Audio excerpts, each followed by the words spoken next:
Hello there, and welcome to episode 94 of Right Where You're Sitting Now. We're getting close to 100. That's quite exciting. It's just a number, but it's a milestone that I'm looking forward to reaching. And we should probably do something special for that episode. I'll have to rack my brain and figure out what to do. Perhaps have multiple guests or some bonanza episode. I don't know. We'll see. Joining me once again this week from the ethereal realm, must know Marck Satyr. How are you doing? Ascending or descending. Am I descending or ascending? Ascending. I don't know. I've reached a point now that I'm just circulating, like in the. You're the Godhead now. No, I don't mean that. I mean I'm evaporating and then condensing and then dripping down into a liquid and then being evaporated again. That will mean something to some people, but anyways, I'll leave it at that. I just that image. I will you dripping, yeah. The limbic. I'm in the limbic, yeah. So who do we have joining us this week? Well, it's the very excellent Frater U D for the second time. This is a part 2. So we explore the Brotherhood of Saturn for the second time. So maybe we can dedicate this one to the Uranal aspect of the Brotherhood and the Saturn to the former one. We do touch on lots of astrological themed elements. Liz Green gets mentioned, which will mean quite something to some of the people listening, I know. But so anyways, the only thing you can do is to listen to it and absorb what you can, and then hopefully you'll be able to translate that in some sense into your lived reality. There you go. Anyway, so yeah, we won't bang on. You already know who our guest is. We're just continuing where we left off last week, but it is a separate interview. This has been conducted over 2 weeks, so so if we touch occasionally on the same topic, do forgive us, because obviously there was a week gap between this, enjoy, and we'll see you on the other side.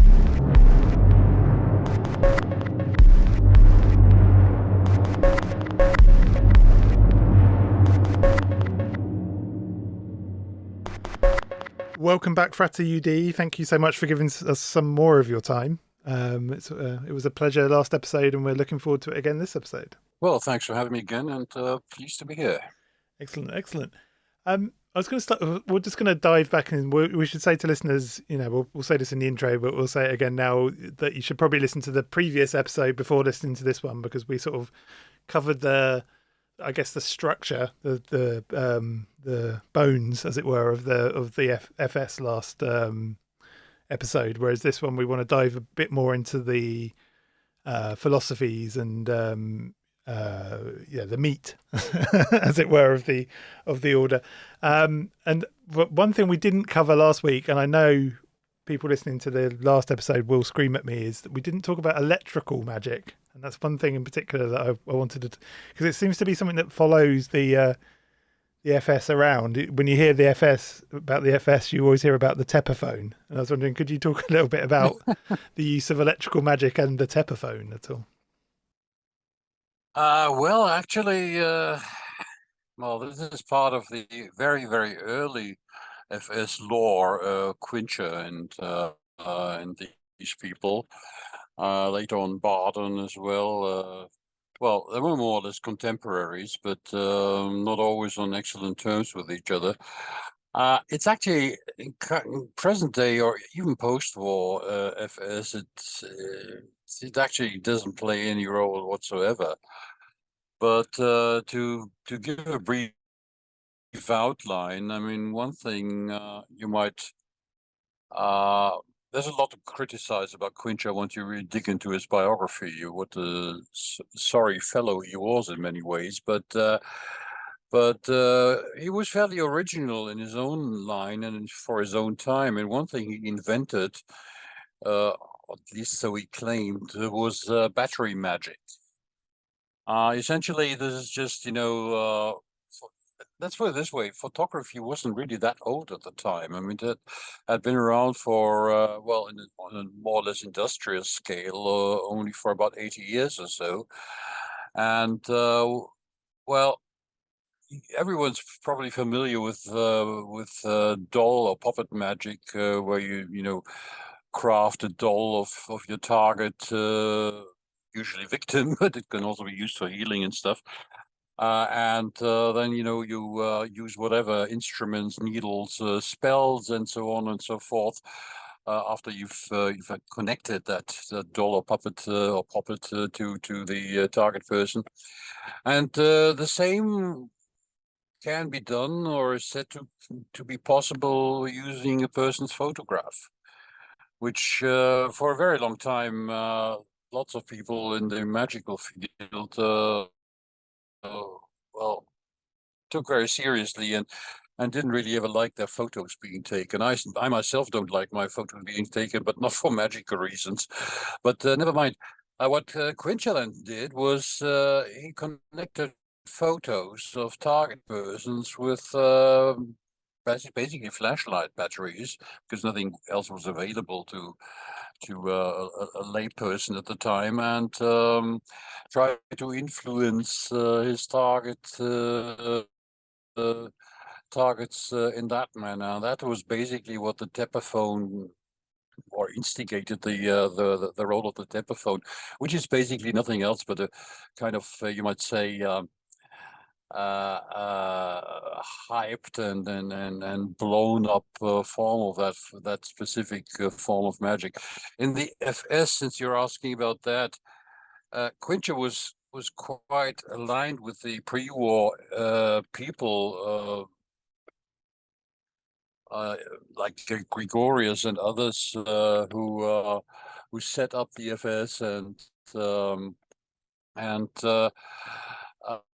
so it was discussed to some extent, but then again, Quincher himself was, apart from the stuff which he actually wrote, he was actually rather secretive about what he was doing, and so as were actually a lot of people of his generation, and so he wouldn't always, really let on about what it's all about, how it worked, and what was the precise manner of operation.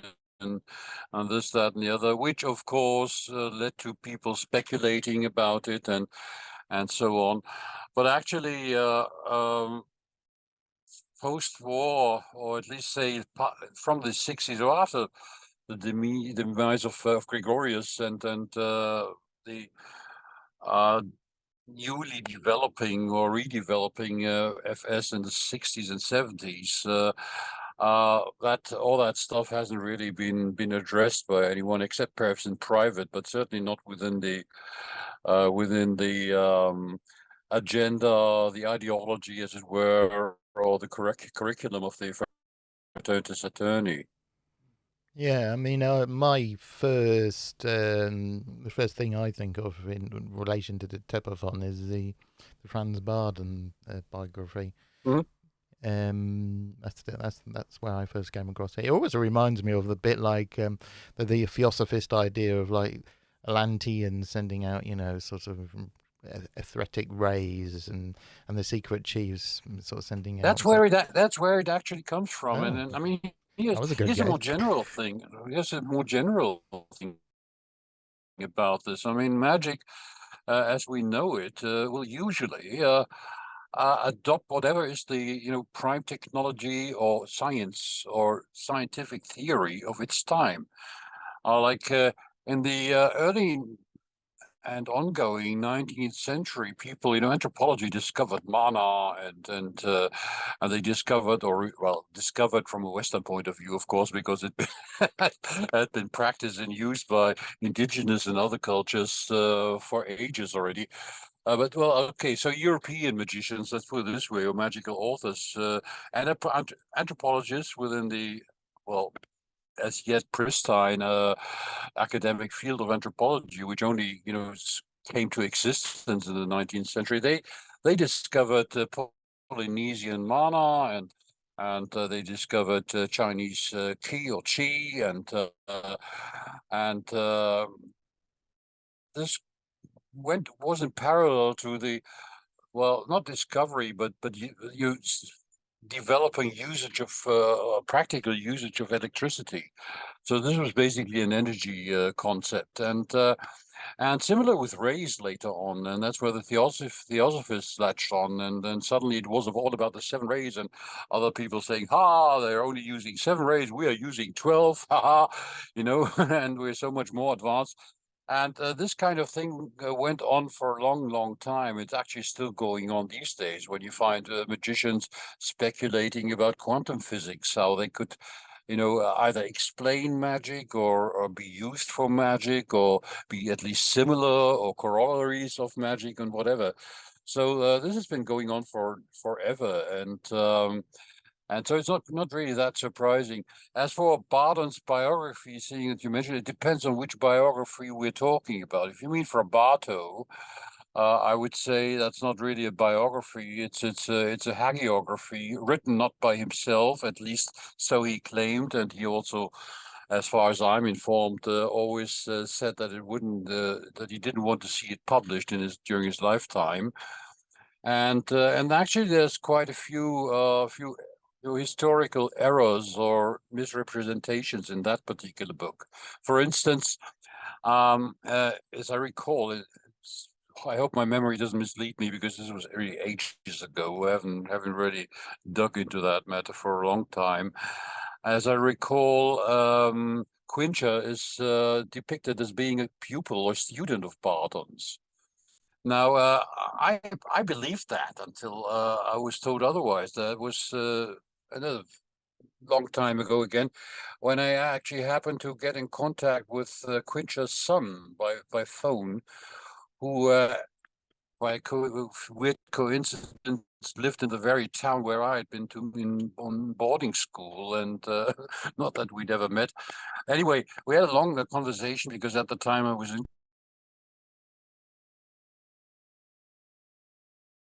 confused, but that was okay. It was a gentlemanly conversation. Anyway, talking about that, he was quite furious about it and said this was absolute nonsense. And all the story about Quincha being killed in concentration camp and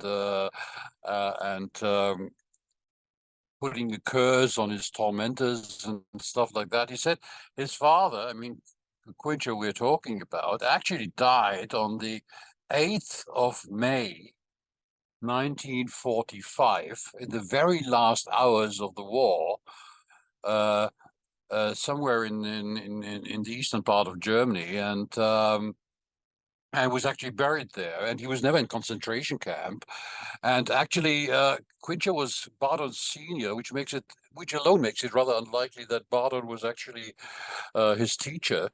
And for as far as Quincha's son was concerned, it was actually the other way around. It was Bardon who was actually a student of Quincha's, and certainly Quincha's stuff as published is a lot older than Bardon's stuff. So who to believe? And so that regarding that Tepaphone, he also said that the Tepaphone was actually a Quincha thing, and Bardon basically filched it. Yeah. I mean, it's sort of fascinating how in the, I mean, I've only read a very badly translated version of it, but it's fascinating how there is history in there, but the work to unpick it and then sort of represent the well, I mean, if you read Frater, I mean, if you take it seriously, then Franz Bardon was the second coming. I mean, what else, right? I mean, the world messiah, and I mean, it beats Aleister Crowley stone cold, doesn't it? I mean, again, it's a hagiography, and to Bardon's credit, he wouldn't have any of it, at least not in public. I mean, not sure whether he allowed manuscripts of that thing being distributed amongst his personal acolytes or clientele. I have no idea, but at least as far as I'm informed, he never gave his permission to have it published during his lifetime, and it wasn't It wasn't actually written by him. On the other hand, such a fawning secretary as Votava, who wrote this book, it's highly doubtful that she would have done that against his explicit will. So there we are, and I'm no expert in terms of Barden research, so I'd really leave that judgment call to others to decide what is really what on that score. But it does make things rather murky. Yeah, and books are like doors, and one door leads to another, and it's interesting. There's another narrative behind that, another story, maybe a far more interesting one. Yeah, absolutely, yeah. And I mean, I know people who I don't know them personally, but I know of people because a personal friend of mine is fairly close to them in the Czech Republic, who are very, very strong on Barden and who really adore him, and they're trying to dig through his papers or whatever's left of them, and this, that, and the other, trying to reestablish Barden as a major influence, if not the major influence in modern magic. That's okay. I mean, let them come and bring the evidence. I don't mind that, but personally, my take on Barden is a slightly less favorable one. But hey, I don't want to tread on anyone's toes here. So, but again, in terms of the Fraternitas attorney, it has to be viewed within the context of German occultism, especially post-war occultism, which is when Barden actually came on the scene as far as German occult literature was concerned, because his manuscripts were smuggled from Czechoslovakia to Germany and then published in Germany, and he became quite popular there. Absolutely, but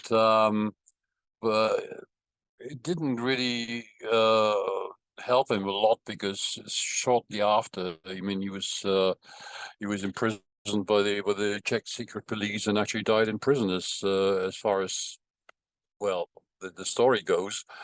So it's not that he bust his way to megabucks in that way, and he was quite a prominent figure apparently before the war as a stage magician and all that.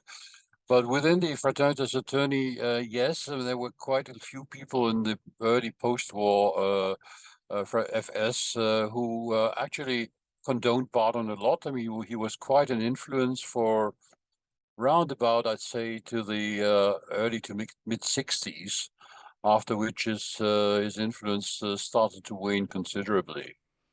Yeah, I mean, if you read his books, I mean, reading his works and reading what little has been written about the Fraternitas Saturni is you can see the culture, you can see the crossover of the culture, and lots of the things he talks about, and even the language he uses is there.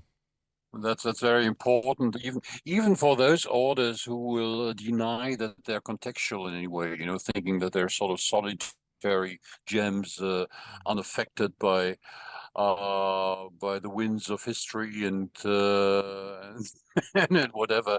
That's bullshit, of course, because we're all children of our time, like it or not, and we think in the thoughts of our time. We speak the language of our time. We have the concepts of our times, and there's hardly any scope for escaping from that. Absolutely, we're all situated, aren't we? And we've all got our tales to tell. We've got our stories to tell. A little bit. We're all links in the chain. Yeah, I mean, once you get older, you'll find out very soon when the young ones come up, and suddenly you start to realize you're actually living on entirely different planets. Yeah, well, that's certainly true. Planet Saturn, perhaps. Yeah, there you go. Or is it Uranus? Yeah. Well, we'll cast a veil over that. Yeah. I'm kind of interested. What was the kind of how did the magical sort of scene rebuild itself after the war in Germany? Because I know I'm a filmmaker and I'm interested in film history, and I know that it was a real struggle, sort of German films re-entering the kind of world stage, as it were. But I've always been interested in how did the magical kind of milieu rebuild itself after the war? Because obviously a lot of it was forbidden, under Hitler, and I'm kind of interested, like, how did it all kind of remesh itself and come back to life? Well, I can only really say something definitive about Western Germany, really, because as far as Eastern Germany or the German Democratic Republic, or formerly Soviet zone of Germany, is concerned, there was nothing going on, or if so, it was all underground, and there's little to no documentation. One would have to ask people from that era what was actually going on in the GDR. As far as the Federal Republic of Germany, i.e. Western Germany was concerned, it was under Allied control, of course, and there was a sort of semi-autonomy and sovereignty established, in sections, step by step, from 1948.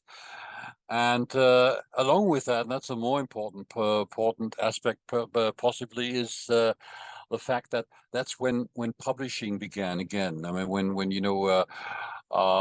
publishing houses reestablished themselves in pre-war publishing houses started to publish stuff that was no longer forbidden as it was under the Nazis, and and of course, I mean, there had been a terrible loss of life during the war, so a lot of people were simply dead and gone.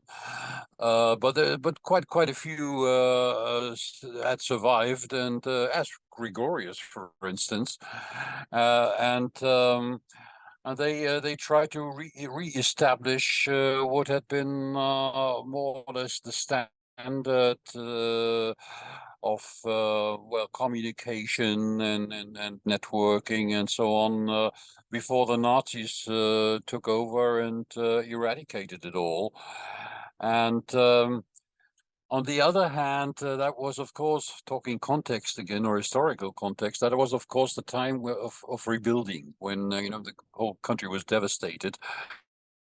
And so people, yes, they were always concerned with, and that came very early on. For example, one thing was people who had been missing in action, and their relatives would want to know, were they dead? Were they prisoners of war somewhere in Russia or Soviet Union, or whatever happened to them? And so quite immediately after 45, or actually at the end of 45, you'd see a hell of a lot of what you might say folk magic coming up again. I mean, basically, mediums who would, try to get in contact with deceased, or to try to find out with some relative, whether some relative was still alive or not. And that is one aspect, but that was, of course, not really occultism in the more formal sense. I mean, that's something that's been going on forever and is still going on, but this is usually not the kind of, let's say, library or published occultism we're talking about. So that happened, but in parallel to that, lots of occult publishers re-established themselves or came up anew, and till, well, let's say by the mid-50s, it was quite a thriving scene again. Yeah, it's interesting. So let's look at some of the kind of philosophies and practices, as it were. Obviously, within the remit of your vows. Obviously, I don't want to get you in any trouble with the FS. No problem. So obviously, I will tell you what I can am let's say allowed to tell. yeah, Nothing more, but nothing less either. Yeah, yeah, we observe strict professional ethics when it comes to magic, and so if we stray anywhere, then do say so. Yeah, if I tell you it's off the record, then I'd like to see that respected. oh yeah, of Oh, course. But absolutely. but as far as the FS goes, I never speak off the record either, so that's no problem really. But thanks for pointing it out again. No worries. So in his, because obviously the only frame of reference that we really have is it Stefan or Stephen Flowers? I keep calling him Stefan. Ah, good question. I always call him Stephen, Yeah, I think it probably but is hey, Stephen. yeah, It's just I know yeah. someone spelt that way that's Stefan. But Well, anyway, um, oh, but he's spelled with EPH, isn't he? So, yeah, yeah. But one thing well, that in his book that I found really interesting was he talks about the Saturnian archetype and how this is hmm, a very central kind of theme, as it were, for the order. Could you talk a bit about the Saturnian archetype and the kind of the demiurge and the it's the sort of Saturno-Uranian kind of concept, isn't it? We sort of right, yeah. we touched on it briefly in last episode, but it'd be good to kind of sort of delve into it because it feels very Gnostic to me in some ways. But Yeah, um, that's a big. That is interesting. You mentioning that, and I think let's start off with that because in one way it's actually it is absolutely non-Gnostic or anti-Gnostic. In another way, it really is, and that's that's an interesting kind of muddle one has to get through first. The concept of let's say let's put it this way, the term demiurge, as it is used in the Fraternitas Saturni, is actually not the Gnostic understanding of the demiurge, but the Platonic one, the earlier one. With Plato, you'll find the demiurge basically it translates from ancient Greek as the you might say the builder, the handyman, the technician. The work, the demiurge with Plato is not a divine entity. It's just someone you might say it's a bit like a stringer and a doer and a builder and you know you might say by bit by way of a bit of comic relief the universe's plumber Yeah, and it's like the workman rather yeah. than the architect. Exactly, like it's similar, though not identical, to what in classical Freemasonry you will have with the ancient architect. Though the difference is being that for classical, or at least deistic Freemasonry, the architect himself is identified with the supreme godhead, and this is not the case with the FS. The demiurge is used in a Platonic sense as uh, being well. Why?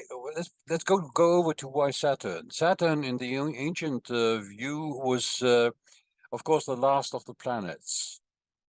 I mean, you started off with Earth, of course, and it was the last of the planets because the trans-Saturnian planets weren't known yet, and like Pluto and Uranus and Neptune, and so what did what did Saturn, sorry, then signify? It was actually the end of the, you might say, manifest world, because beyond that sphere, that planetary sphere of Saturn, what did you have there?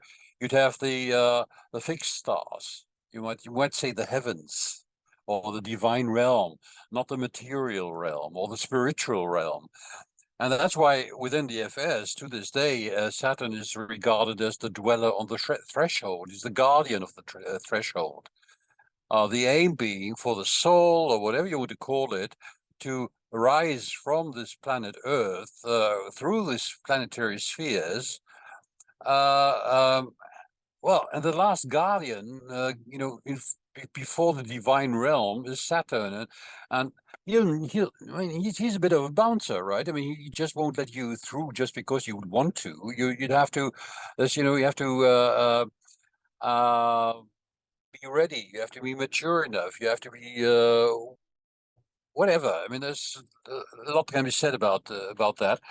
But the Gnostics, or at least the majority of the Gnostic, as far as we can discern, both from their own scriptures as well as from those of their detractors, especially the patristic Christian apologists, who were very vehemently anti-Gnostic, most of them saw the demiurge actually as a fallen entity, or not so much like Satan or Lucifer, but he was certainly not a divine entity. He was certainly more powerful than the humans, but he was actually an abortion, a cosmic abortion by Sophia. When Sophia wanted to imitate her father, her divine father, that you might say good God beyond everything, who is not involved with the universe or creation in any way, then Sophia really had this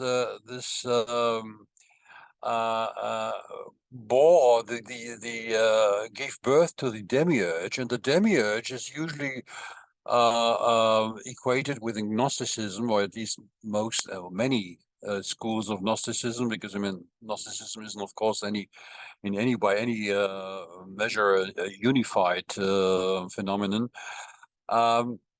And the demiurge is generally considered to be blind, or an evil, or an unknowing, stupid, or whatever entity who believes that he himself is actually the ultimate God, which he isn't.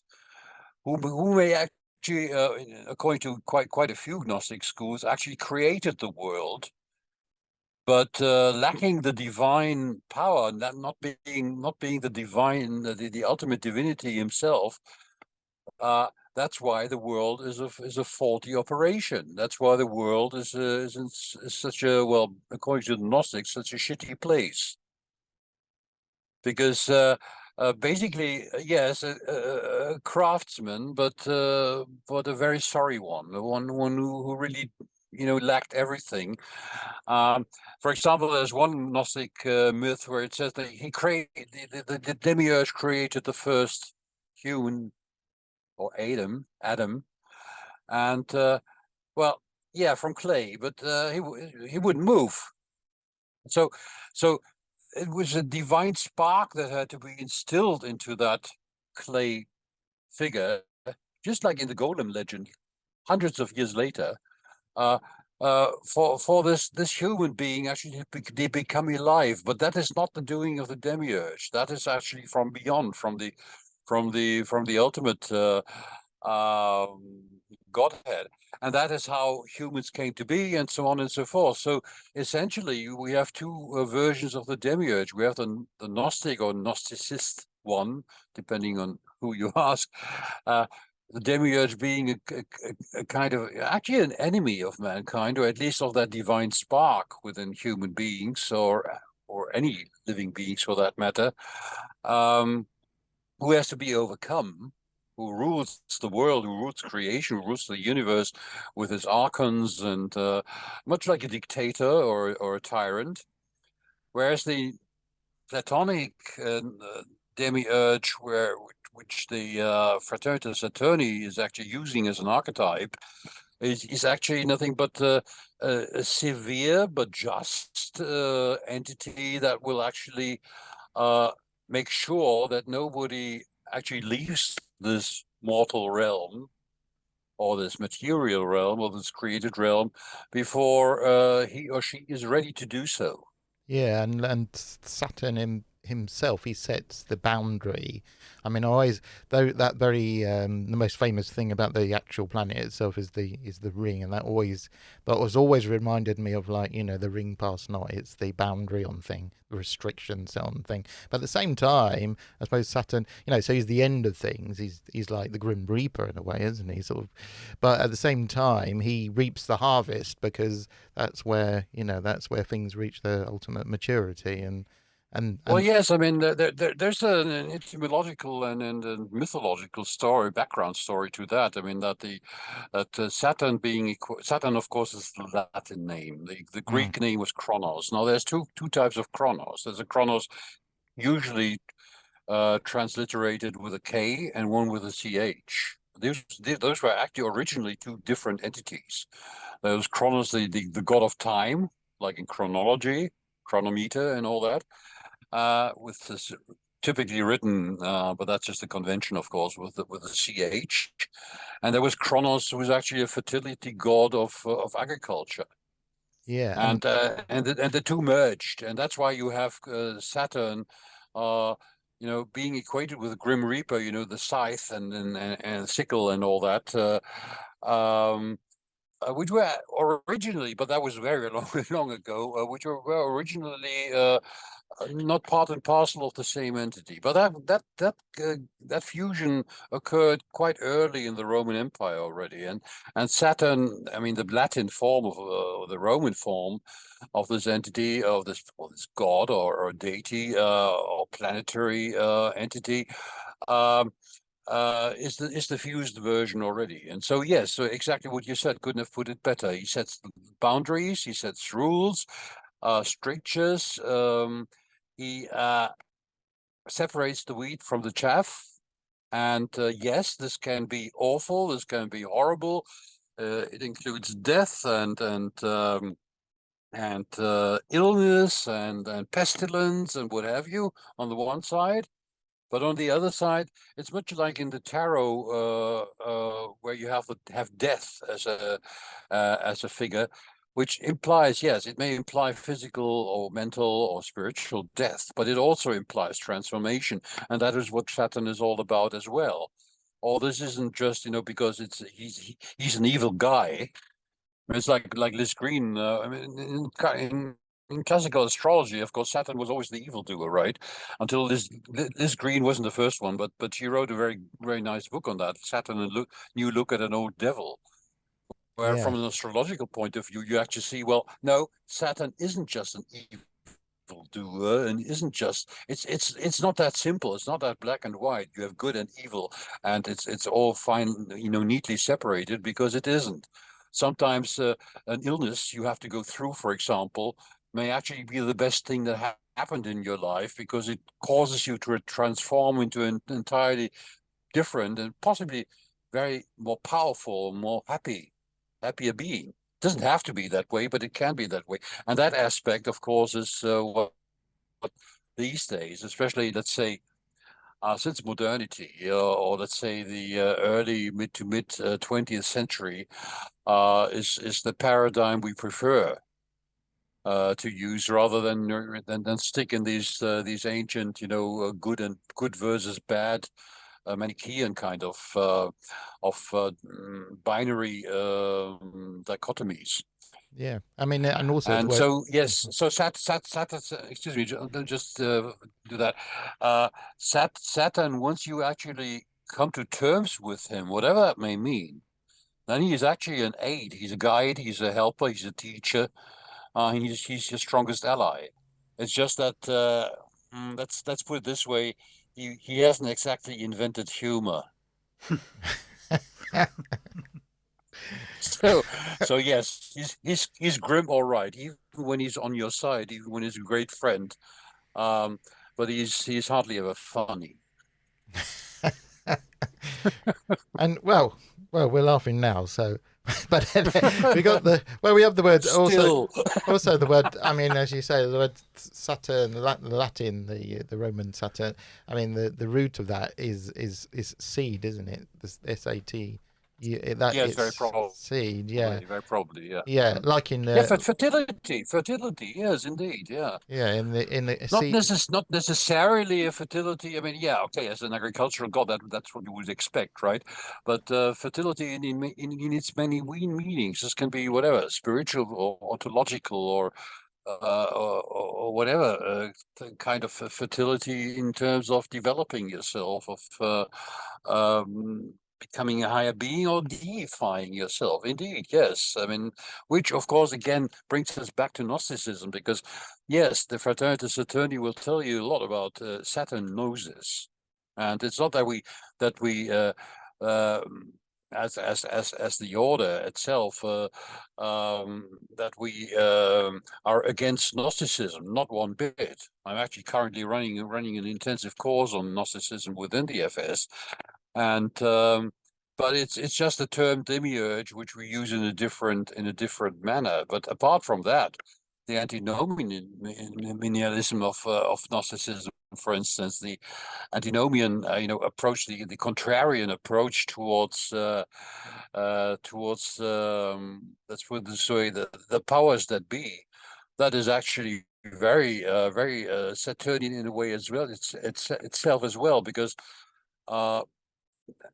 let's take a biographical thing. Gregorius was originally, he was a communist in the times of the monarchies already, and later on, after the war, in the Soviet zone for a while, he was a cultural commissar, because he had been persecuted by the Nazis, right? I mean, nobody could accuse him of having been a fascist, and he was then relegated, but that was one of the many purges that occurred at the time, and then he went off to West Berlin. But he, as far as we are aware of his biography, at heart at least, he remained at least I'm not sure about communist, because at that time communism meant a very specific kind of ideology, usually equated with Stalinism, which he definitely was not. Whereas other sects or schools or trends of communism had been put on the back burner, like you could see Yugoslavia, for instance, or the communism which later developed in let's say Italy or Spain or whatever. But never mind. But being a communist in those times was, of course, antinomian. I mean, because you were against capitalism. The entire bloody world was either feudalist or capitalist. So as a communist, that was basically, you might say, even a type of a Gnostic attitude towards things. Don't coalesce. Don't get compromised by the powers that be. And for me personally, at least, that's what magic is all about as well. It's the spirit of rebellion. Yeah, and the other current, the in contrast with the Saturn one, we touched on it before. So it was the Uranus, the which is the kind of the opposite, the sort of the opposite idea to Saturn as the restrictive. That I think we can trace back to the late 19th century theosophical and extra theosophical speculations on the age of Aquarius, and Uranus there was actually of course had been discovered by then, of course, and was actually the planetary element or entity, or you might say archetype, that was actually personifying this. So what the Fraternitas Saturni, if you ask it today, as in its very first day when it was founded, it will tell you we're a Saturn Uranian order, not just a Saturn, in spite of the name, but via Saturn, via our working with Saturn, what we want to do, what our members want to do, is actually prepare ourselves, or the world, everyone, whatever, for the Uranian age. Whether you call it Age of Aquarius or not, that's another matter. That's not really part of the dogma, but that's where it comes from. I mean, the whole point about, you might say, what happens after Saturn is that then the age of Uranus is achieved, and that's the whole point of going through this funnel of Saturnine severity and proof and exercises and discipline and this, that, and the other. Yeah, and I think in the book it mentions about the one of the sort of the sort of purpose goal. One of the ultimate purposes is relates to karma, of the world, expiating the karma. I've got this wrong, but expiating the karma of the world. And I merely thought, oh, well, that does relate to Saturn's association with those sort of karma and destiny and and working out things from the past, the potential from the past. That's right, and Saturn is actually viewed as a kind of a, almost like a cosmic accountant who will actually look at your karma, which of course is it's not a theosophical concept of its own, but theosophy, because theosophy essentially took it over from Indian philosophies, but. Let's face it. I mean, that's where Gregorius came from the Pansophic movement, which itself came from the Theosophical movement originally. So it was very much common law at the time, and yes, that's how this concept of Saturn being well, you might say the final judge of your karma, and of course the aid, the helper, the friend, if you will, is your ally, as it were, in overcoming your karma. Yeah, and there's a bit in there, if I remember rightly, about the Lucifer that relates to that transcendent Uranian concept, and there's a bit about Satan relating to Saturn. Have I got that right? Have I? Yeah, but that is let's put it this way. That is rather well, tentative, really. I don't really. Yes, there is that element. There is that Luciferian element, not the Satanist element in the. Well, of course, it depends on how you define Satanism, especially these days, where every man and his dog is a Satanist, or pretends to be. Uh, the way when I was young, Satanism at that time really basically meant a kind of reverse Catholicism. Yeah.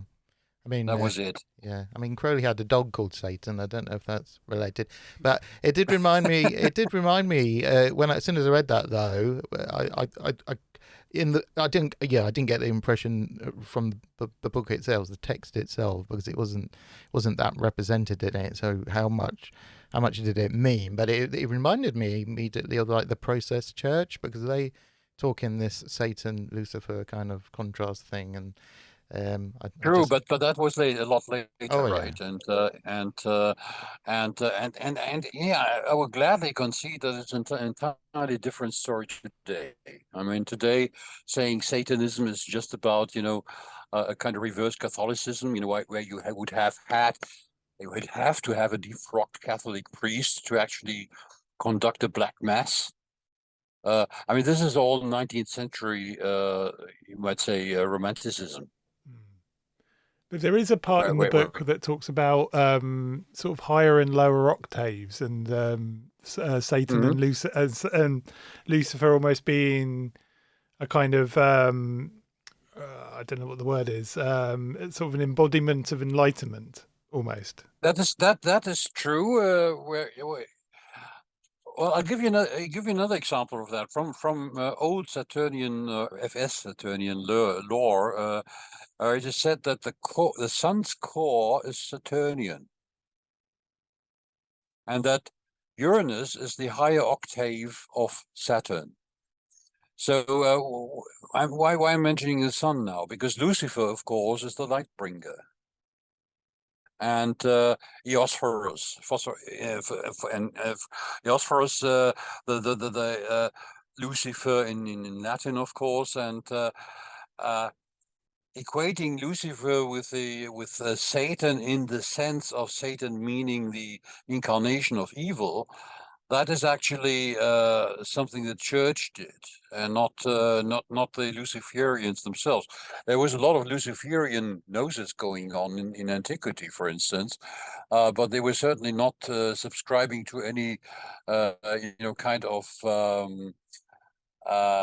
first church of Satan, Laveian Satanism kind of ideology, not at all. Well, that seemed to happen in the New Testament, didn't it? I mean, the original Satan was like a lawyer of God, wasn't he? He was like Satan's most sort of devoted servant in a way, rather than this kind of evil character. And I believe even Jesus gets called a Satan at some point. It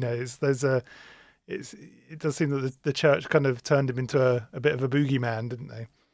Yeah, that's what they did, and of course, I mean, it's just like they demonized pagan gods. And I would, because they were, of course, when Christianity started off, and let's say especially Orthodox Christianity, not the Gnostic kind, they were surrounded by pagans. The whole entire Roman Empire was pagan, and yeah, you also had Jews, of course, in what is today Israel, in Galilee and Judea and so on. But you know, Greek and Roman religion was pagan, and so when Christianity came about, they they wouldn't get a very good press, as we'd say today, if they said all these gods don't exist. They would say yes, they are not gods. They do exist, but they're only demons. And that's where Satan comes along as well. And suddenly, this Luciferian light bringing. I mean, this is basically Prometheus, isn't it? I mean, it's the Prometheus legend. Hey, if you are a proponent of a conservative status quo, if you were Zeus, you wouldn't, and that's actually what happened in the mythology, right? That you wouldn't like what Prometheus was doing, and so you'd punish him if you could. And that's basically essentially what the church tried to do by demonizing pagan gods, demonizing pagan faith, and establishing Satan not quite as an alternative god, because no, that would be the Manichaean heresy, wouldn't it? And they're not Zoroastrians, and this, that, and the other, and not dualists in that sense. But that's, of course, that's where the theodicy comes from, because that's what the Gnostics actually asked for early on. I mean, if we assume an all-knowing, all-powerful, and all-good, all-benevolent God, then where does fucking evil come from? Why do infants die in infancy? Why are children? I mean, we're not talking about adults who might have sinned or done bad things or whatever and are punished by whichever divine instance we assume, but we're talking about things like catastrophes, like earthquakes or volcanic eruptions or delusions and what have you. And where does that come from? Evil stuff which even happens to people who aren't evil, who aren't sinners, and so on. And that's essentially what got the Gnostics kicking. And yeah, and Orthodox Christianity tried to more or less hand the dirty end of the stick to Satan. Yeah, I mean, the book of Job sort of tries, in the Hebrew Testament, tries to kind of explore those issues. It's not sort of an intellectual argument. It's more of a kind of, well, we could the paradox of God's omnipotence. We could feel. We're not going to solve that tonight, I don't think. But we might. Well, if we certainly do, we'll solve this problem and all others just in we can enter into the mystery. I suppose that's what the Book of Job sort of invites you to do. So I suppose that gives us the in the broader sense the metaphysical, magical backdrop to the Brotherhood of Saturn, and then you've got within that specific magical practices or interests. There's the yoga of the dark light, which is the sexual magic thing. Yes. Yeah.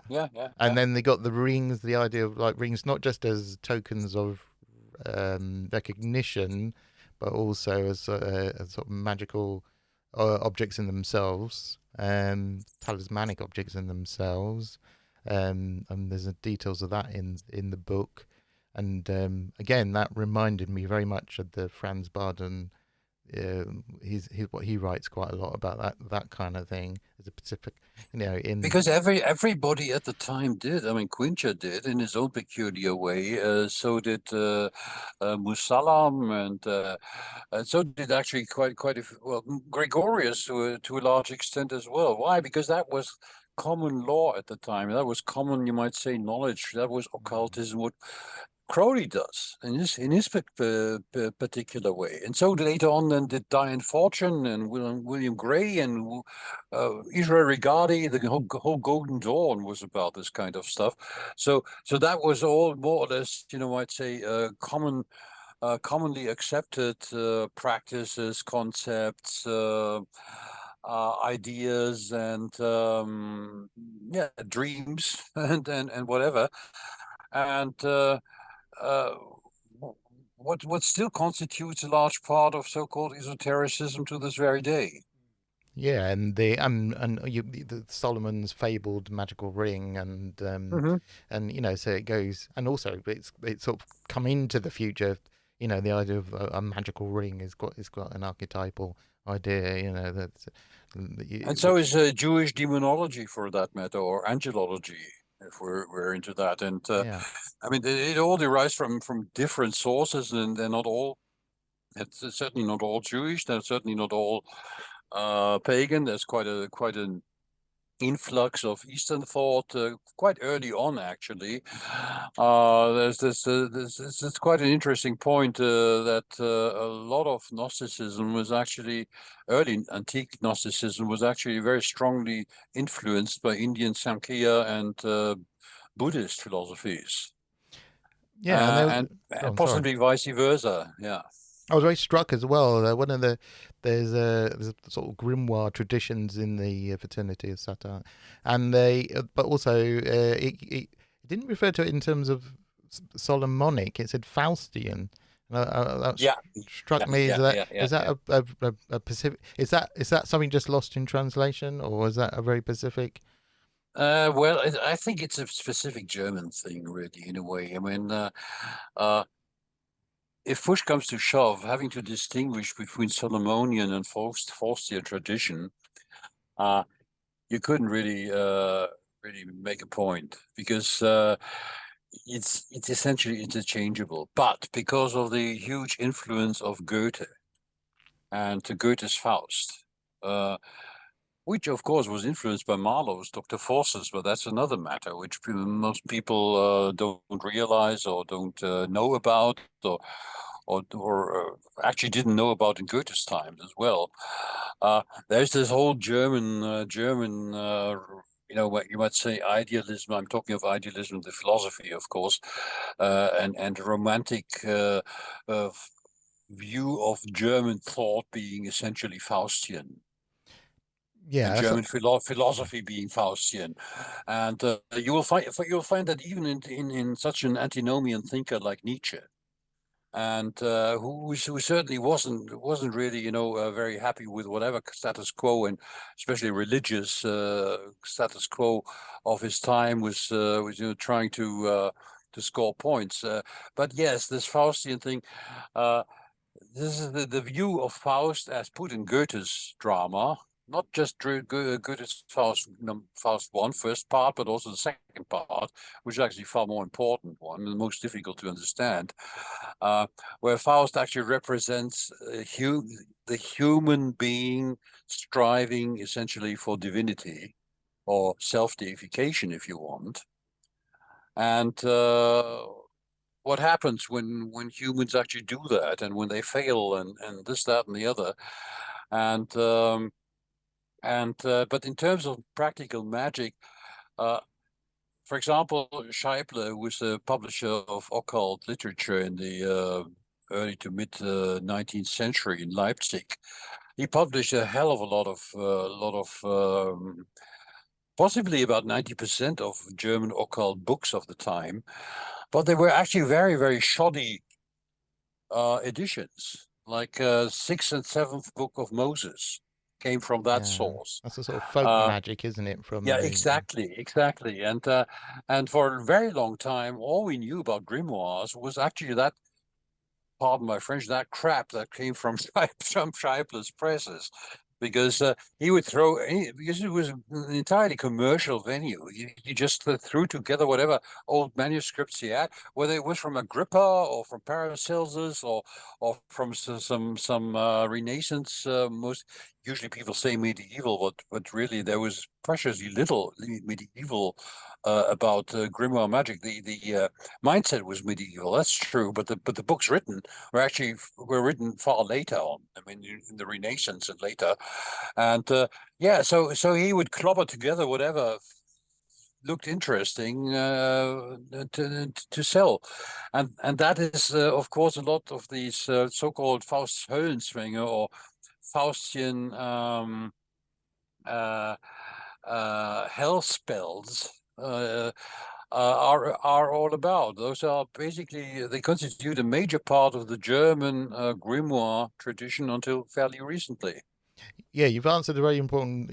You've said that you've answered my question really well there, because that's the impression. The impression I got was when it was using the term Faustian, it was more like in terms of German culture, like Goethe's influence, and I suppose grimoire tradition would probably be sounds like a strange thing to say, but a translation.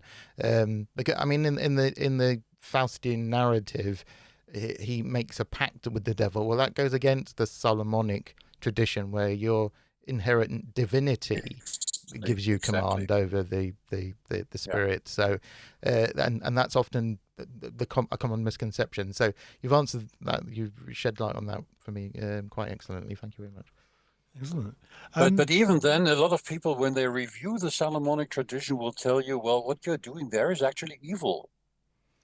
Well, yes. Not that I'm subscribing to that. No, I didn't think it was actually. But that is the common view. So that's where they say, well, basically you're like Faust. You may not know it. You may think you're dealing with good entities and proper forces and divine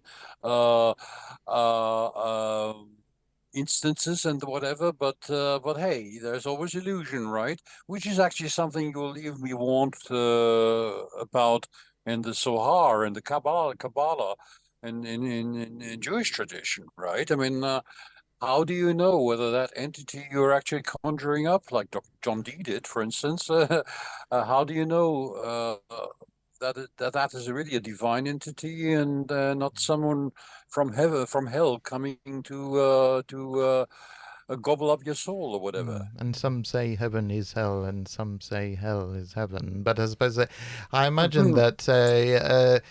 Well, I mean, again, that opens up a much broader philosophical landscape, which we could fill with. But anyway, yeah, I'm kind of interested in. Can we talk about? There does seem to be a kind of what they call praeter-human entity tradition within the FS, and it seems to be. Could you describe the Gotos, Gotos, and there appears to be a sort of similarity in some way between that and the secret chiefs of the Golden Dawn? Well, no, it is not that. It does not have nothing to do with the Golden Dawn concept of secret chiefs or the Mahatmas in theosophy, like a kind of a ruling elite, non-incarnated, but meddling in human affairs or correcting whatever goes wrong in the world. No, that not at all. Nothing like that at all. The Gotos, as far as I'm allowed to talk about it, is basically, you might say, the personification of the egregore.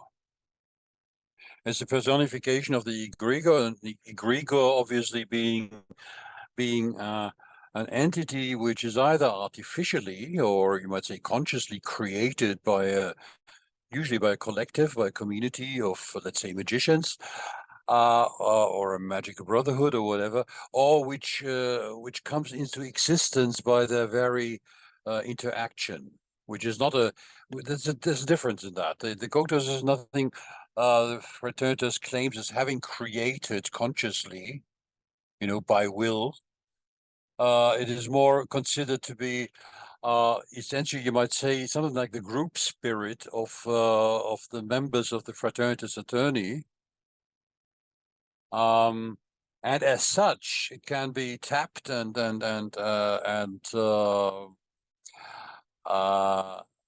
contacted, as it were. But it's not a preterhuman entity in the sense that it was there before and it was the Gotos who created the FS in the first place. Nothing like that. Nothing of that kind.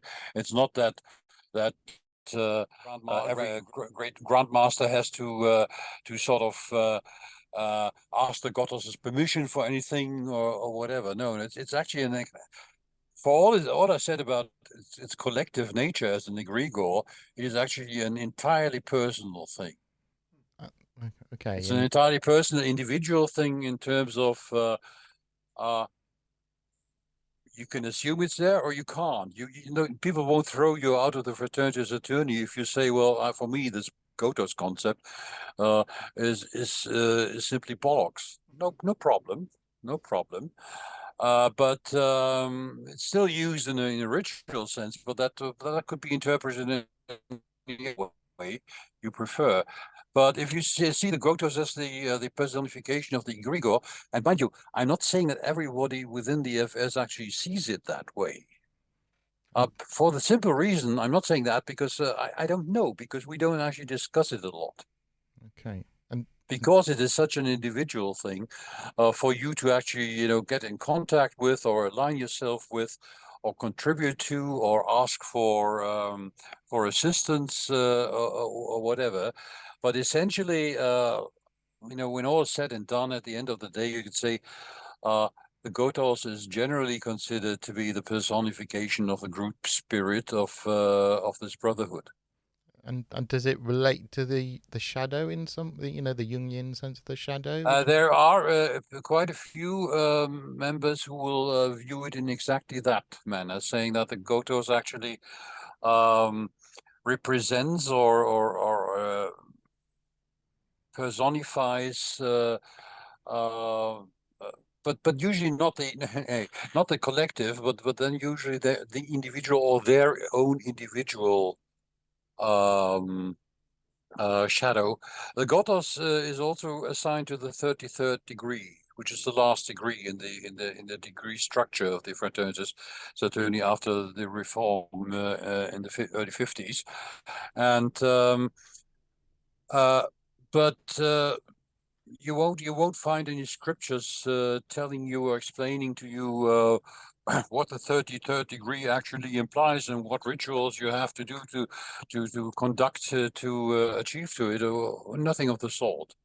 Again, for all its collective genesis, you might say, as an egregore, it is an entirely individual instance, which is entirely up to the members whether they want to deal with it, whatever that means, or not.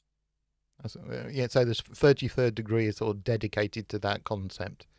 That's right, yeah. Of course, there's other speculations about it. What does the G mean and what does the S mean? Because there's an OTO in the middle and that stuff. But I can't really talk about that because part of it is because of my vows, but another part is because hey, you asked 5 people and you got 6 opinions. And also in the Flowers book, we had, like we mentioned, the rings, and there's a bit about dowsing as well, and the sort of pendulum work, and obviously the more relating to the OTO, I suppose, is the sexual gnosis related things, and that's right, yeah. And there's a number. The 18th degree or Gradus Pentalphae. Yeah. I think I mentioned that last time, didn't I? Yeah, you did. It was introduced in order to fuse the Swiss OTO with the Fraternitas Saturni, even though that didn't come about in the end. Yeah, and there's also initiation ritual for the what's that called again? The 99. There's towards the end of the book. There's a hold on a minute. We've got the book. Yeah, Are you relating to the FOGC thing, or I don't have the book present at the moment. FOGC 99, yeah. Yeah, yes, but that's sorry, but that's an entirely Bardonian thing, and yes, I am aware of some brothers and sisters who've been interested in that matter, but it's not at all part of the Fraternitas Saturni, and never was. And I was curious about the authenticity of that. I mean, it sounds actually it would be an initiation ritual which would have genuine merit in the elements of it, certainly in the themes that it explores and how it engages the candidate with that. But my background being in literature and comparative literature and English literature especially, I'll just refer you to Robert Louis Stevenson's Suicide Club for an archetype of that thing. So yeah, I mean, right in the beginning, what I thought was what I thought was a bit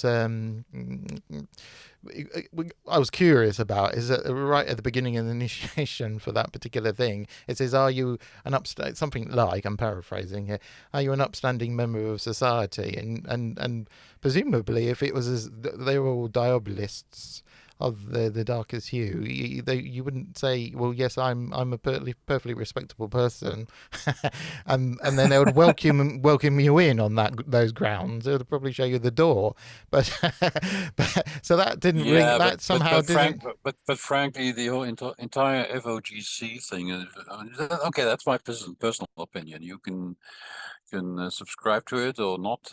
Entirely up to you or your viewers or listeners. Personally, I think that's about as real as is the Great Black Lodge you would find mentioned by some theosophists or Alice Bailey or whatever when they try to explain away the Second World War because Hitler was aligned with the Great Evil Black Lodge or something. I'm sorry, as far as I'm concerned, it's all bullshit. And is alchemy a theme then? Because that's something from is that not formally within the FS, though there are a few people within the FS who are actively engaged in alchemical work. That's true, yes. But you see, the FS is. I think I've said that before. I've always compared it to a sponge. It takes all sorts of different impulses from outside. As I mentioned last time, when Spiesberger was part and very active within the FS, especially in the early 50s, there was a lot of rune magic being done. And later on, there was a lot of influence from the Wicca movement. And later on, there was some chaos magic being implemented in a specific FS way, mind you, but the reason I'm mentioning this is because the FS in itself, if you want to say the core FS is open to these things, but they're not part and parcel of it. Like if nobody is were interested in rune magic anymore, there would be absolutely no problem for the FS to continue working. Because maybe it's something else people are interested. The core FS thing, that's an entirely different thing. That is not really related or to a lot of you might say practical magic. Gregorius actually made a point of this, especially after the war, when he said, "We'll have our meetings, we'll have our general ritual, and when that ritual is finished, after that, we can do some practical work, like dowsing or rune magic or tarot reading or whatever, but that is separate from the FS work proper." So it's aligned. Yes, the members are maybe involved in it, but they're not required to be. And that's actually part of the degree system. For instance, I'm working on my 25th degree now, which is the a Master of Gnosis, and that's a topical thing, which means that in my thesis for that degree, I'm focused on Gnosticism. And there's other degrees where you would be more focused on let's say solar magic or on Mercury magic or whatever. That yes, but apart from that, it's not that you go to the Fraternitas attorney and then expect to be trained as a dowser, for instance. There might be people there who could train you, yes, and if you get along with them and they'd like to do it with you, they might do it. But that's not an FS thing. That's not an FS proper thing. It may take place there within that context, that general context, but it's not part of the FS, the core FS remit. One thing that struck me in the flowers, but was that he seemed to suggest that there was an element of putting the initiate through stages of polarization. So kind of making the initiate kind of almost act in a way opposite to how they were currently. I'm probably not describing this very well, but and that struck me as being, often you see this a lot with other with left hand path groups such as like Temple of Set, even the Typhonians to a degree. Could you talk a little bit about this kind of polarization that the initiate is? Yes, I can talk about it on two levels. One is the FS proper level or core FS level, where this may be mentioned, but it's not really part and parcel of the curriculum. Second, that's the personal level. When you join the Fraternitas Saturni, you'll be assigned a mentor, and that mentor, it's up to the mentor what he or she will actually do with you, and this is also dependent on what you actually bring along already, what you're interested in, what you're well versed in, what you're not well versed in, or what that mentor may deem to be fit for you. And within that context, yes, exactly that can happen, what you've just described. But there may be people where this is not adequate, where this is of little to no avail. Like for instance, if I were a mentor and I got a new neophyte was assigned to me, who was extremely well versed in Agori and Hindu tantra and that kind of stuff, there would be little point if I try to convey some Panchamakara work on him or her. I might focus on something entirely different because that's something he or she already knows about. Hey, they actually might teach me a thing or two about, for all I know. So it's not a general thing. If you got that impression, well, that impression is not the real McCoy, as they say, because this can happen, but it's actually pretty individual, and it's not that every neophyte joining the Fraternitas Saturni undergoes the exactly same training.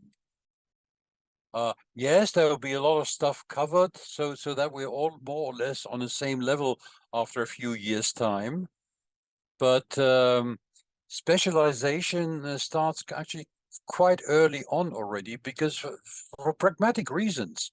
I mean, most people, it's not that we're only taking up youngsters. So, people maybe 18 years old, but nobody older, because we want to form the later man or the woman.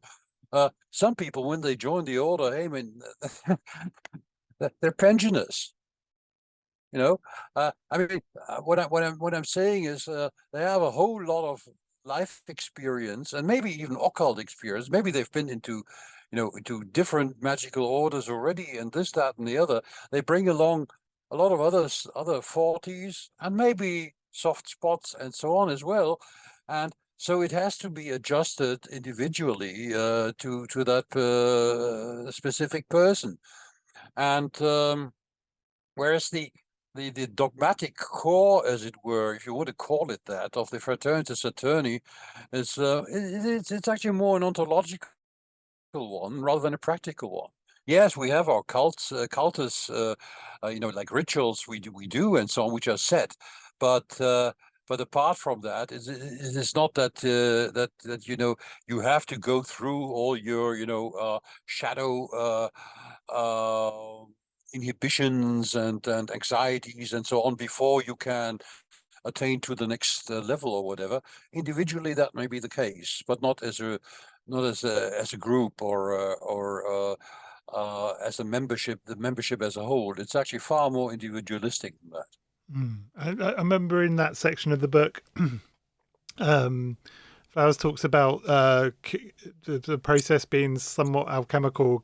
I think he says coagulating the Saturnian lead with the solar gold.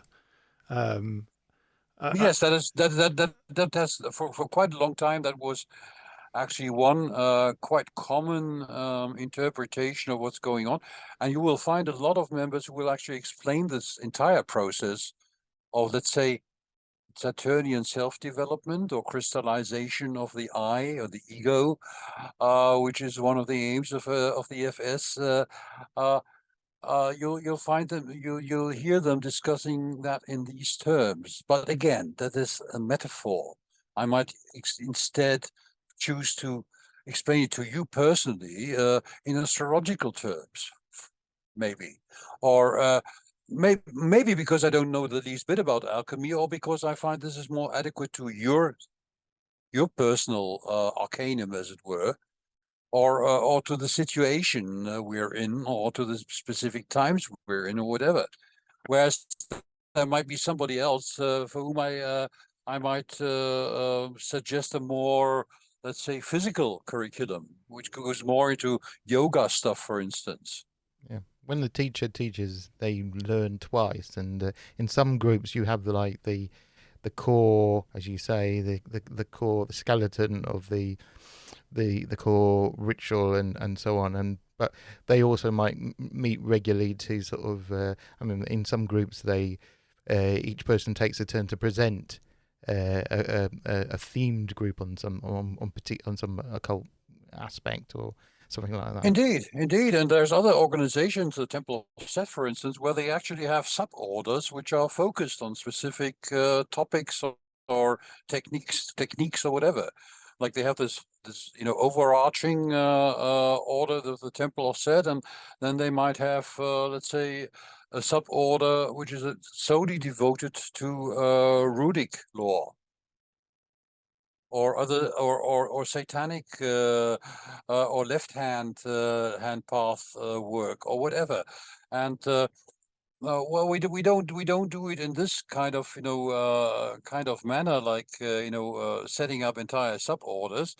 But it's a very similar approach, actually. We have degrees for that, or at least the working degrees, and of course everyone is always encouraged all the time to expand their knowledge, be it on the theoretical or the scholarly, or of course absolutely on the practical level all the time. Mm. Well, we're talking about the age of Aquarius earlier on, and obviously there is, the Fraternitas Saturni seem to come about as a result of, the this kind of schism that happened when Crowley took over the OTO. What actual? Actually, the Pansophic Lodge. I mean, Oh, Pansophic Lodge, yeah, as well. yeah, taking over the OTO long before that. Yeah. Mm. So, what actual influence does Thelema, or or does Crowley's work still have on the Fraternitas Saturni today? Crowley's work in general, I would say there is some influence there. Yes, the law of Thelema, indeed. Yes, even to some extent, specific or individual interpretations of the Book of the Law. But of course, the FS started out by not recognizing, to put it in a negative manner, Crowley as the new world savior. Right? The schism that occurred within the Pansophic Lodge, which led to the establishment of the Fraternitas Saturni, was all about not having Crowley as the main and only and all-knowing and omnipotent guru of the specific brotherhood. This said, the law of Thelema is mentioned quite a lot, but there's this addition, right? I mean, which has been discussed when I say, well, do what thou wilt shall be the whole of the law. Love is the law, love and the will. And then there's this addition introduced by Gregorius, and which is still part and parcel of the Fraternitas Saturni today. What is often very ill translated as compassionless love. Yeah. What is actually meant is meant by that's a translation issue, because in German it is Mitleidlose Liebe, which technically is correct. It's correct to translate it as compassionless love. Only compassionless in English has quite a different connotation than it has in German. In German, it has the connotation of being unsentimental. So do the FS consider themselves Thelemites then, or do they consider themselves something different? A lot of FS members consider themselves Thelemites, but the Fraternitas Saturni as such is not a Thelemitic order. It is an order which subscribes to the law of Thelema, but doesn't subscribe to okay, let's put it in an easy to understand manner. It does not subscribe to Crowleyanity. And in the flowers book, there's a part of a ritual which suggests an influence from Liber 15, the Gnostic Catholic Mass. There's like a list. It doesn't say Gnostic saints, but some of them are similar and some of them are different if you compare the two. Well, things. we have a different canon of, but that is only within one specific context where that is used, and it's not part and parcel of the general ritual work, and it's not the same canon as Crowley. I mean, Crowley's canon, for instance, includes, or at least in its original form, I'm not sure whether it's been reformed or not, includes such nice people like Boulanger, who was an extremely right-wing racist French general in the 19th century, and others. Sorry, no, that's not part and parcel of that. And yes, there have been influences of that,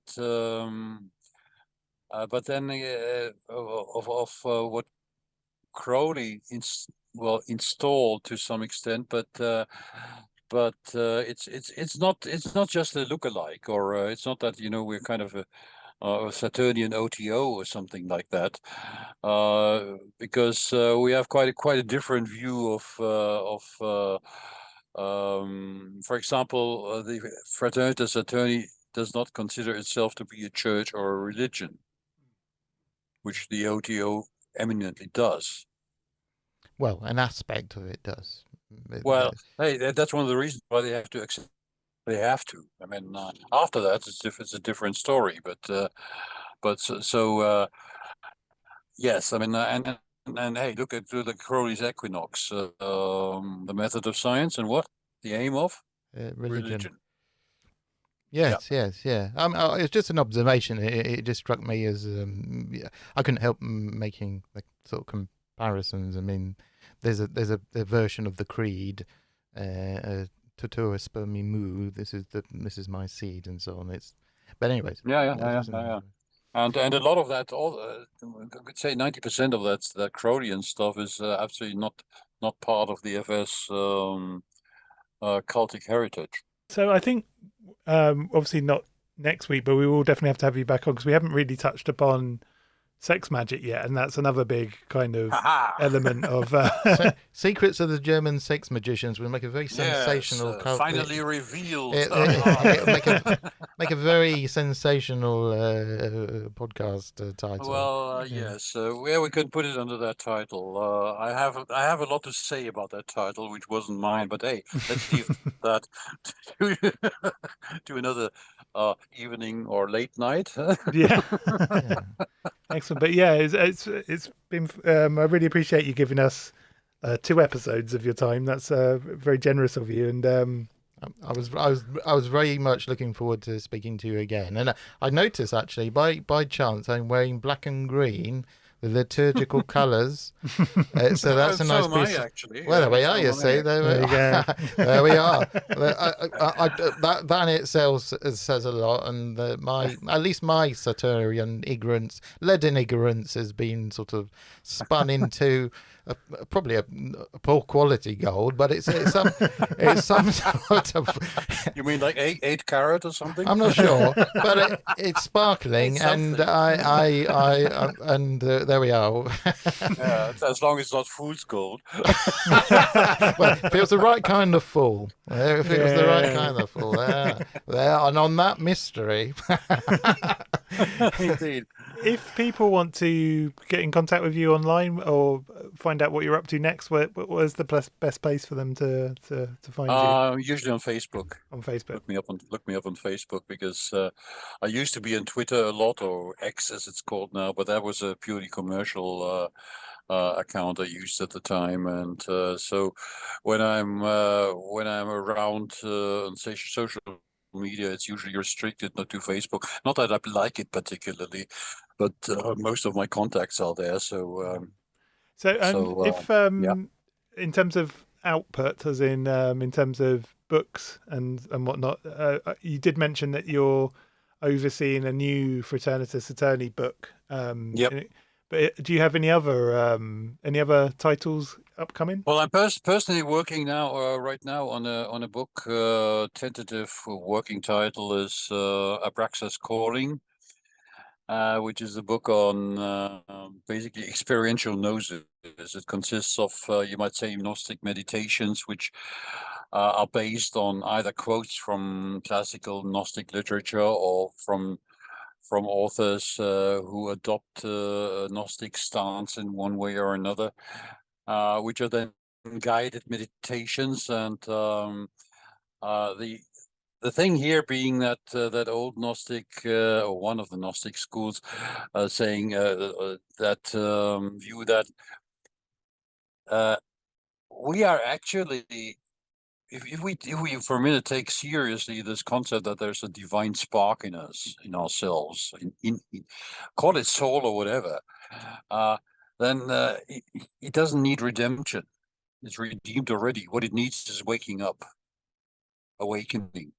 And so that's what I mean by experiential gnosis. Actually, enabling people, enabling readers, hopefully, to actually experience gnosis on an individual level, and then take it from there without any dogmas following up and telling you now you have to live this way or that way or another. I'm not interested in that at all. All I'm interested in is offering a set of, you might say, gateways to experiencing, or what is the Gnostic experience, and to make clear that this isn't something that's way out of the world, or that only comes to you after you sweep the temple for 30 years, or done this exercise and that ritual. But that's actually something that is innate in you. Either it is or it isn't. I mean, there's this Gnostic school which says, well, either you are a Gnostic or a psychic, and if you're a psychic, you can become a Gnostic. But if you're a Heilig, you aren't. Then this is not for you. No matter what, I'm not taking a set stance on that, but that's what my book will basically be about. Plus a lot of other additional infos, like what sources do we have and where do we find them, and this, that, and the other. And most importantly, will it be available in English? It will be available in German and in English. Yes. Okay, brilliant. So, well, not as a bilingual, but as two separate books. I might publish the German edition first, but I don't think so. I prefer to have it to launch it in both languages at once, for the simple reason that it's less of a hassle. Mm. Yeah, and you don't do twice the PR then as well. Exactly. Excellent. Which is part of the hassle. Yeah. Hopefully this hasn't been hassle for you this evening. No, absolutely not. No. I really enjoy your format. I'm looking forward to the link once you're going live with this stuff. And if you feel like inviting me again sometime, anytime. Brilliant. We certainly will. Yeah. Thank you very much. Thank you very much. Yeah, may the force and whatever be with you. Eh?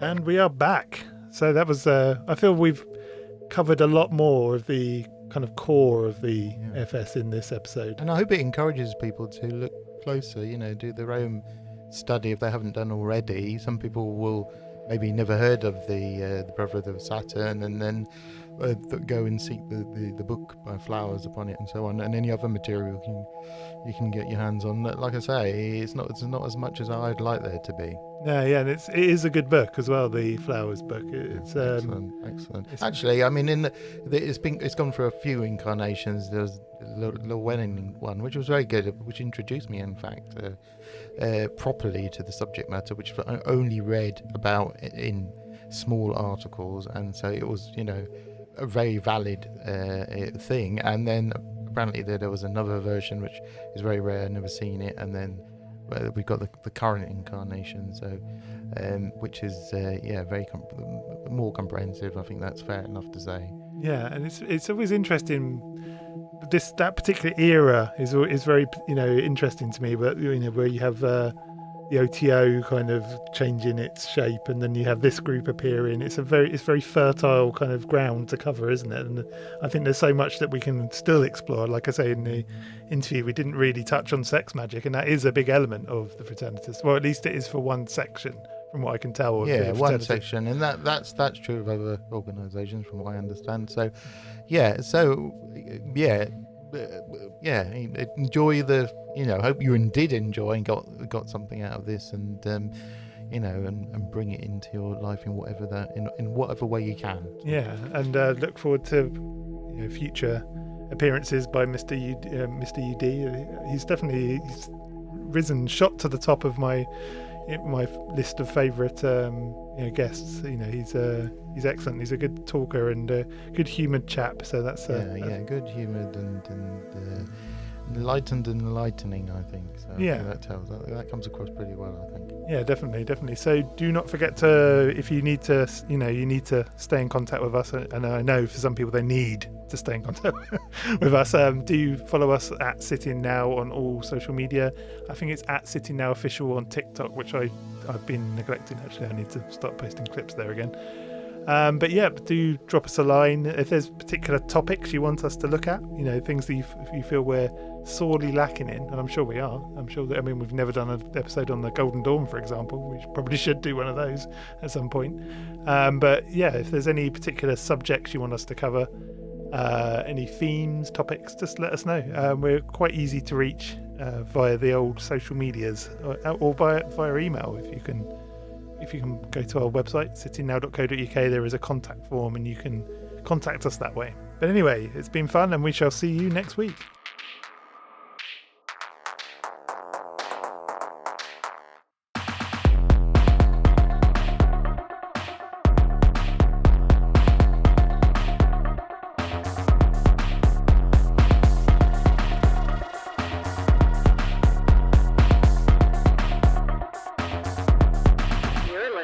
To right where you're sitting now.